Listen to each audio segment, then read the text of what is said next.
Good morning. Welcome to Moments with Me or Moments with Shane. So we've been talking about cravings this week, and today I want to talk about the differences between men and women in cravings. And there is a significant difference. As you know, men and women are different. You know, there's the old book, men are from Venus, women are from Mars, or whatever it was. But we are substantially different. There's even different ways to treat disease in men and women. You attack them differently. You know, the same thing comes to when it comes to cravings. There's a little bit of a different reason that people have, or men and women have different cravings. Men usually are actually better at suppressing cravings. I guess that goes to the old mantra that we're better at hiding our feelings. We're always getting told to talk more. Maybe that's a commonality. I don't know, but certainly we are better at suppressing our feelings, and we are able to ignore our cravings until they go away a little bit better. And women tend to get more aggravated when trying to ignore cravings and actually make the cravings worse. You know, one of the reasons for this could be that women require a higher body fat for menstruation and for the ability to be pregnant. And sugar is the best means to increase body fat. So there could be a correlation of the requirement for more sweets or more sugary things with women as a neurological or biological function. Their bodies are actually trying to get fatter to maintain the ability to have children and menstruate. The other thing is that women also generally tend to experience depression and anxiety more often than men, and they may turn to food to cope with that. You know, women are more likely to have a super sensitive taste buds, and that makes them more sensitive to bitter flavors and more attracted to sweets. So these are a couple things that differentiate the two of us. But this isn't to say that men don't experience cravings in the way that we're talking about. Just some interesting information for you to consider. You can understand what's going on behind the scenes.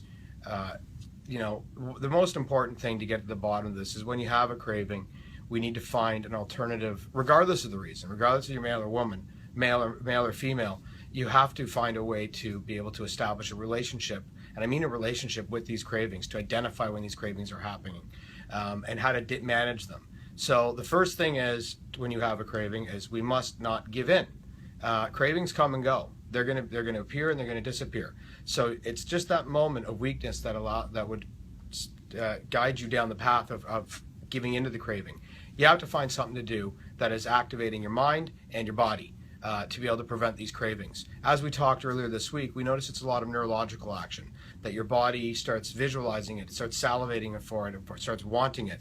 Well, if we can just take our mind off it for a few seconds, it'll go away. It might come back, but it'll go away again. And one of those things that, you know, you can do, I mean, it can be as simple as getting up from your desk, going for a walk, writing some notes, speaking to a coworker, I would say not take a break in the break room if there's sweets in there. That might be a little bit too difficult for you. But moving around, doing something physically, something that involves using the mind and using your hands or something, the correlation between the two will take more of your focus off the craving and onto what you're actually doing. And I also want to touch base. This doesn't have to go on forever. Our bodies have a great way of adapting to the new habitual habits in our life and the new things that are going on. And your taste buds can change in as little as 3 weeks. So, and I know that from personal experience, where I used to drink Gatorade G2 every day. That's what I drank all the time. And eventually what happened with me is that I started drinking my smoothies. Well, I had a G2 about 5 to 7 weeks after, and it just tasted like sugar. It did not give me the same satisfaction or the same oral fixation that I was receiving before. So something to think about. You know, I hope this information is a little bit interesting and useful. If you have any questions, you know, please leave them at the end of the comment section here, and we'll get them all answered for you. And also, we're doing our live webinar tomorrow where you can ask questions, get more information about cravings and what to do about them. And of course, you know, speaking of cravings and sugar, which is a very common association, I do want to remind everybody that we are doing our sugar detox program next month. I'd love you to sign up. It's going to be a very comprehensive look at how to eliminate cravings, how to get sugar to your diet, and as we all know, or as if you might know now, sugar is the most addictive substance that we know. So it is a challenging one at best. Anyways, that's all for this morning. I hope everybody has a great day, and we'll talk to you soon. Bye-bye.